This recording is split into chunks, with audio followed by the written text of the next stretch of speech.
Something happens on Monday Night Raw that sometimes leaves us confused, sometimes dumbfounded, sometimes awestruck, sometimes, dare I say, pleasantly surprised. And his name is John Cena. Yeah. I'm gonna save that for the end, though. That's Yeah. Oh, that was How fast can we get through the rest of it? That was one of the main events. Miz tried to start the show, and Angle said, "Shut the fuck up." He knows that Miz wants the Intercontinental title to be important, so he's not only going to defend the championship at No Mercy, but he's also going to defend it next week on Raw against the winner of the following 15-man Battle Royal. Yeah, talk about one of the more high-profile Battle Royals we've seen in a long time. Yeah, because the first three people to come out are Big Show and the Hardy Boys. Yeah, and they were followed by Finn Balor. Yeah. Not to mention that it also had the Club, Apollo Crews, Goldust, Kurt Hawkins for a second, the Entourage, Kalisto was in it for a hot second. Yeah. Elias was in it. So yeah, I mean, other than Kurt Hawkins, it was actually a bunch of decent people, especially with the four high-profile guys being the first four, and it was a battle royal on Raw. It was a battle royal until the last 5 guys. It was a rapid-fire battle royal at that point. At the very end, I felt like I was watching the battle royal and fast forward. Yeah. No, it was once it got down to the last 5 guys. Yeah, because it came down to. It was the Entourage, Elias, Jason Jordan, Jeff Hardy, and I don't know. Oh, yeah, no, that was it. That was the final 5, but before that, Finn Balor had everybody knocked down in different corners. Yeah. And then he got spooked out of the ring by Bray Wyatt. Yeah. By that I mean Bray did his little teleport gimmick. Yeah. And tossed him out of the ring and then disappeared. Yeah. And then the Entourage. Jason Jordan eliminated the Entourage and Elias Sampson in about 3 seconds. Yeah, the Entourage went for a double team move, and he back rolled. They both tried to double clothesline. He just hucked them over the top. Yeah, and then Elias ran at him. He just kind of sidestepped. He did a little do-si-do with Elias and tossed him out. And then Jeff's like, "Well, fuck you." Whoop. And so now, next week we're gonna get The Miz versus Jeff Hardy for the Intercontinental Championship. Yeah. All right. Miz feels like Jeff didn't really deserve it, but that's The Miz. Maurice had an argument. I didn't see him pin anyone. That's fair. Enzo's already off to a great start ruining the Cruiserweight division by beating Noam Dar in his very first Cruiserweight match. Yeah, with one move. Did he really get any other offense? Noam Dar was kind of kicking his ass for most of the match. He punched him a couple times. That was about it. Beat him with a soul food, so I mean, at least he punched him a couple times, and he got the one wrist lock in before Noam Dar forearmed him in the face. Yeah. Yeah, it seems like anytime Enzo wins a match, he wins it with luck. Mm-hmm. It's not skill that Enzo has, it's luck. Well, yeah. That's easy. And for some reason, positive booking, despite his massive heat. Because merchandise, bruh. Ladies and gentlemen, my name is Paul Heyman and Suplex City, bitch. That was a promo. Neville also cut a promo after the Cruiserweight match. Oh yeah, he doesn't give a fuck about Enzo. Where the most noteworthy thing is his lazy, monotone, maniacal laughter that he ends his promos with are fantastic. It's Neville's getting to the point where he doesn't even change his facial expression during promos. He's dead face. It's great though because he's been such he's just been the angry heel for so long. Now he's run through the entire Cruiserweight division. Neville just doesn't give a fuck. He's bored. Yeah. He's had a couple of missteps Tozawa Name's Tozawa. being the biggest one, and then he eradicated that shit real fast, and now he's got to deal with Enzo, and he's just like, So yeah, Paul Heyman and Brock Lesnar did a thing. 205 Live tomorrow, Enzo's going to team with Cedric Alexander and Grand Metalik Yes. to take on, what was it, Noam Dar, Tony Nese, and Drew Gulak. In the 8-pack. Yeah. Yeah, it's literally a handicap match because you have Drew Gulak, you have Tony Nese, you have Noam Dar, and you have Tony Nese's abs. Yeah. So, it's like 11 on 3. And they're being valeted by Noam Dar's wrist. Okay. It's his girlfriend. We had what seems to be now the traditional thing when there's two tag teams feuding, we have to have singles matches between the members. Yeah. We started off with Cesaro and Seth Rollins. Yeah, the strange thing is that we don't normally get them both in the same episode. Nor do we usually Especially get them back to back, ever. Yeah. So Cesaro, Seth Rollins, fantastic match. You got two of the most athletic guys on the main roster. Yeah. Cesaro ends up beating Seth Rollins. Seth is trying to go for, assuming the frog splash, but Sheamus tries to take his feet out from under him. He's able to hop back into the ring. Dean Ambrose takes care of Sheamus, but Seth ends up turning into one of the uppercuts and then gets folded in half and pinned by Cesaro. Like some origami. Yeah. And then Sheamus quickly gets on the microphone and is like, "Hey, Dean, guess what? I'm going to do the same shit to you right now." And then Dean's like, "Bring it on, bitch." And then Dean Ambrose beat Sheamus. Yeah. Dude, this was one of the most blatant interferences though. Is Cesaro distracted the referee. well, Cesaro started attacking Seth and then threw Seth into the ring, and the ref's like, "Hey, you can't do that. Cesaro, get down." Seth decides he's not looking at me, so fuck it. Sheamus is setting up white noise on Dean. So Seth just decides to do the springboard knee right to the face of Sheamus and then dive out onto Cesaro. Right past the referee. Yeah, the referee's like, "What the fuck is happening?" Where did this Seth Rollins come from? And then Dean Ambrose easily hits the dirty deeds and beats Sheamus. So Proving that Dean Ambrose is better than Seth Rollins. Wait. Yeah. So, 1-1 for the champions and challengers. 50-50 booking! So, next week. 2 out of 3 falls. Next week. Cesaro versus Sheamus. Dean and Seth versus Sheamus. Yeah, and the other teams will win. Or one team will win, and then they get to pick the stipulation to the tag team match at No Mercy. I don't know. Find out. Yay! Emma's still pissed that everyone else is getting the spotlight. I mean, she started the women's revolution.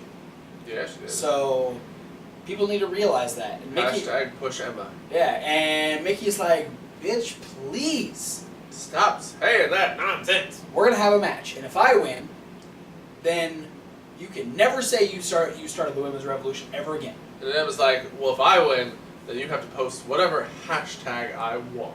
Yeah. And so we had Emma versus Mickey James. I think we had this a couple weeks ago. This is the second time in this whole Emma isn't getting respect storyline that we've had Emma versus Mickey. They have great chemistry together. A fantastic match to watch. Mickey tries to go for a sunset flip, and Emma's just like, boop, and sits down and hooks the legs. And so then she proceeds to spend the next minute and a half walking back up the ramp, repeating, "I started the women's revolution." Yeah, on the microphone. Hey Kevin, did you know that Emma started the women's revolution? Absolutely. I didn't know until she told me 17 times. But now, I'm well aware. So let's be completely honest, I saw it earlier. Emma was the number 4 trending on worldwide. So she's only 3 places away from number 1. That's impressive.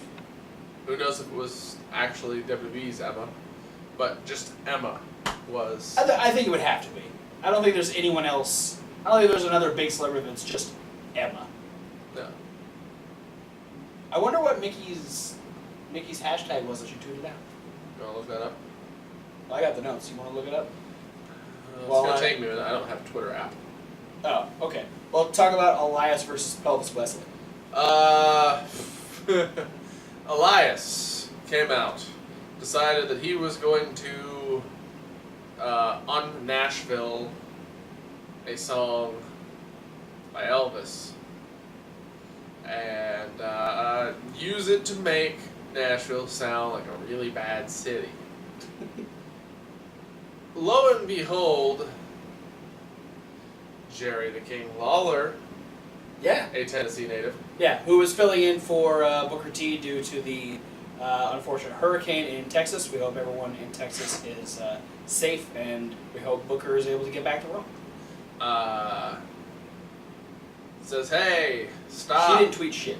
Stop saying bad things. Don't about say mean things about Nashville." Nashville, you bastard. He's like, "You know what? I got somebody who's gonna kick your ass. It's Heath Slater in a jumpsuit." I mean, Pelvis Wesley from Southpaw Regional Wrestling. It's exactly what it was. And he came out, he Tried to dance a little bit. He did some ridiculous gyrations, and Elias Sampson kicked his ass. And eventually the wig popped off. Found out that it was Heath Slater the whole time. What? Heath Slater's really old. In a jumpsuit? No, the Elvis wig. He wasn't actually in the jumpsuit. Oh, that was painted on. Body painting. I don't know, man. Not a great outing for the first Southpaw Regional Wrestling reference on television. Yeah. It probably wasn't the best idea. Like, legit, I thought that King was going to bring out R-Truth, because he was talking about how, oh, your lyrics and your songs don't really connect to the crowd. Let's bring out someone who does connect to the crowd. And I thought that he would probably get booed if it was R-Truth. I think he probably got more heat for the fact that it was Heath Slater trying to impersonate Elvis. Yeah. That's probably the worst way to go. I don't know, man. Maybe especially with the pop that he got. He should have just gone down there. He should have just gone down there, punched Elias a couple times, and knocked him out of the ring. Yeah. And, like, the crowd would have fucking lit on fire. Yeah. All right. We are at that moment. No, I thought we were waiting for the very end for that. Oh, we want to put that after the main event match? Yeah. Because that was the main event, man. All right. That was better than the match, and the match was good. It was technically the semi-main because it was literally just before Elias versus Pelvis. Not the semi-main then? Gross. I don't know. There was way more battling in what we're talking about. Yeah. But we'll talk about the Women's Championship match, which was actually the main event.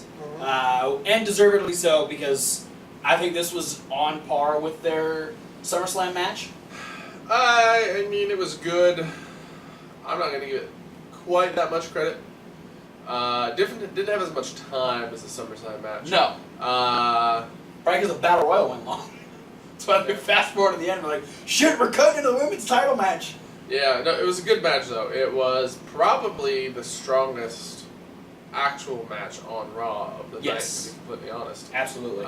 Which is saying something because they had Seth versus Cesaro, which was also really good. Yeah. But you know, it was a lot. It was a lot of the same of Sasha and Alexa. The best part about their matches is just like, despite the fact that they do a lot of the same shtick over and over again, it's just like you can feel the animosity when they fight each other. Yeah. So it's just like there's a difference of watching like Sasha and Alexa wrestle other people, because in the WWE vein, they all the wrestlers do all the same moves in every match. It's how they do them is what makes it different. Yeah, and the way Alexa and Sasha fight each other is there's a little extra malice when they punch and kick and just a little bit and slap and stuff. That forearm that fucking Alexa throws, like, that has got some fucking stank on it. She blasts Sasha in the face with that thing, and it's so good. And then Sasha with the double knees, she really lays those in when she hits him in the corner. It's nasty. Yeah. So that makes their matches just a wee bit funner to watch. Yeah. Funner isn't a word, by the way, kids. It's all right. Don't copy me. If you do, I'll sue you. Copyright infringement. Let's be completely honest. They're watching Enzo spell soft every single week, so Gross. funner is more of a word than soft is. Pretty much. There's just a better way to say it. It's more fun. Yeah, and both women cut promos prior to the match, and only one of them really made good on their end of the deal, and that was Alexa, because she made the claim that Sasha has never successfully defended the Raw Women's Championship. Because Sasha is cursed. I guess. The only difference was she wasn't at home this time. Or she's just bad at winning multiple matches in a row. That's the one. It was after hitting a superplex on Sasha, she found herself in the bank statement, was able to get out of it.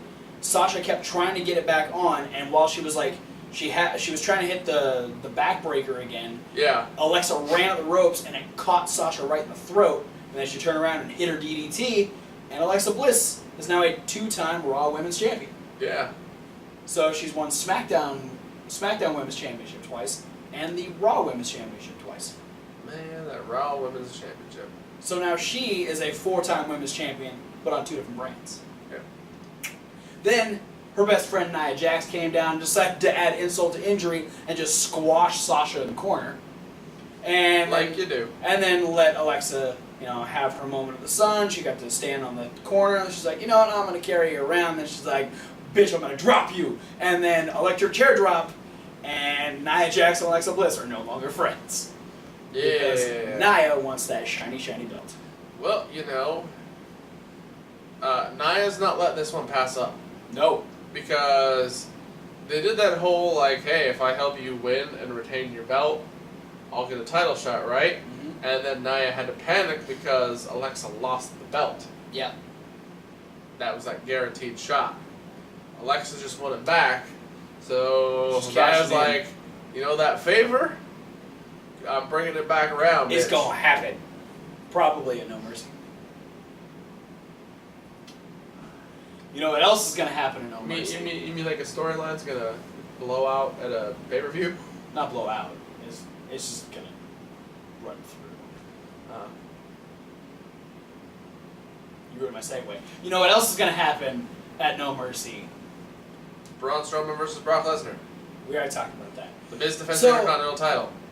We already talked about that too. So, Jason Jordan probably has a match. probably. So last week, we had the return to Monday Night Raw of John Cena, Free agent John Cena. who apparently really wanted to meet Roman Reigns. And they met. And they met, and then they fought the Entourage. And Samoa Joe. I forgot. I forget Joe was in the situation. Some entourage. So, when the first graphic came up that it's like, oh my god, this match is gonna happen. The intensity from last week, we have the contract signing, we're gonna get John Cena versus Roman Reigns. I went, why should I care? And WWE said, we'll tell you why. Mostly John Cena went, let me tell you something. Yeah, it was Holy shit. It was that moment where we're like, okay, sure, there's a novelty in Roman Reigns versus John Cena. Yeah, it's a match because it hasn't happened. It's a match that's been talked about for a while now. Yeah. And it makes sense. So I get that, but why should I care? And then they're like, okay. They handed Roman and John loaded guns shaped like microphones and said, just go out there and talk. They essentially played Russian roulette with full clips. Yeah. While Kurt just stood in the corner and went, ooh, that was good. Oh, that was really good. No. This was the definition of shots fired. Yeah, because, recapping Roman Reigns, he mentioned Cena's a part-timer now. He mentioned that Cena buries people. which one could argue. Nexus. And, mentioned, I don't know, other things, Super Cena and how... But one of the things I really enjoyed, though, is because they both touched on their WWE statuses. Yeah. And Roman Reigns saying, oh, but get this, I'm the only guy in the company that Cena won't be able to bury. Which is true. Which is interesting because, literally they are kind of the same thing. Yeah, watching Roman Reigns come up the last few years is kind of like watching Cena, everything Cena did. In like 2005. Like, as soon as he started phasing out the rap gimmick. Yeah. 2005, 2006, when people started to realize that it was the same old shit every single time with John Cena. Yeah, like 2015, 2016, Roman Reigns. Oh. Yeah. My bad. Well... And Cena fired back with a couple Cena, I love that Cena admitted that they are kind of the same, except took it a step further and said, "You're just a cheap corporate John Cena knockoff." Yeah. And bootleg. Yeah, bootleg. That's an even better word. Cena just had all of the pipe bombs. Yeah. In the situation. There was like a moment where I did want to call BS on John. Because Roman, talking about the whole Barry whatever thing, and takes all the new people's opportunities, and then Cena's like, oh, well, I haven't main evented WrestleMania in 5 years, and, I did the open challenge and thing. I was like, John, that's what you've only done recently. I mean, can we... But... If you look back further, he's just omitting some of the but things. Here's the thing where, like, I get what you're saying, but, if he was as much of a barrier as most people claim him to be, he would have been in the main event of the last 5 WrestleManias. He wouldn't have taken. That's the thing, is like the fact that we're excited for AJ Styles to bring back the open challenge. The reason we're excited for that is because of John Cena. Yeah. And so I love the fact that he brought that up. And then the fact that Roman shut down for a second, and Cena didn't he's like, you gotta think of something? Don't worry, I'll wait. It's called a promo, kid. If you're gonna be on top, you gotta learn how to do one. John Cena threw out almost every single wrestling lingo word he possibly could. Yeah, he used the phrase heel turn. The one thing I think that it would have completely redeemed Cena's haven't main evented the last 5 WrestleManias shtick is if he would have brought up that Roman's main evented the last 3. True. If he would have added that in there, that would have flipped it back on Roman the exact same way that Roman was trying to flip everything back on Cena. I agree that definitely would have been a great extra added. But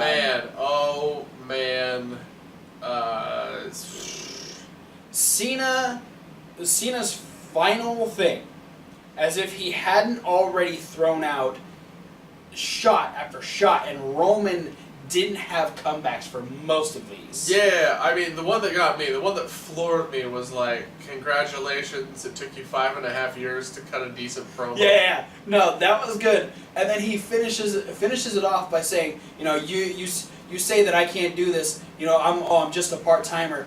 Son, I can do this better part-time than you ever will be able to full-time. And just done. Drop the mic. Well, the one that popped you hard the first time, though, because we watched this twice. Yeah, we had to watch it again. Was when he mentioned that he's not taking Roman's opportunity. He's not taking other people's opportunity. Oh, yeah. They're keeping John Cena around because Roman Reigns can't do his job. Yeah, it's like, I'm still here because you can't do your job. And the whole crowd was like, oh, shit! The crowd was on fire for this promo. And this is what John Cena does every single time. The fact that I didn't give a fuck about the mixed tag when it started to build towards WrestleMania, and then The Miz and John Cena made me give a shit. I didn't give a shit about this match until John Cena and kind of Roman Reigns made me give a shit. Yeah. So, needless to say, they both signed the contract. I kind of wish that Roman Reigns hadn't. It would have been a cool. I wish Roman would have taken that, like, no, I don't want to sign it right now, and just like walked away. I think that would have got him a little bit more, a real good heel reaction. But I'm excited to see what other promos we're gonna get between the two for the next couple weeks, because we've got like 3 weeks until, or 4 weeks until No Mercy. So that is it for the Raw review, guys. Thanks for watching.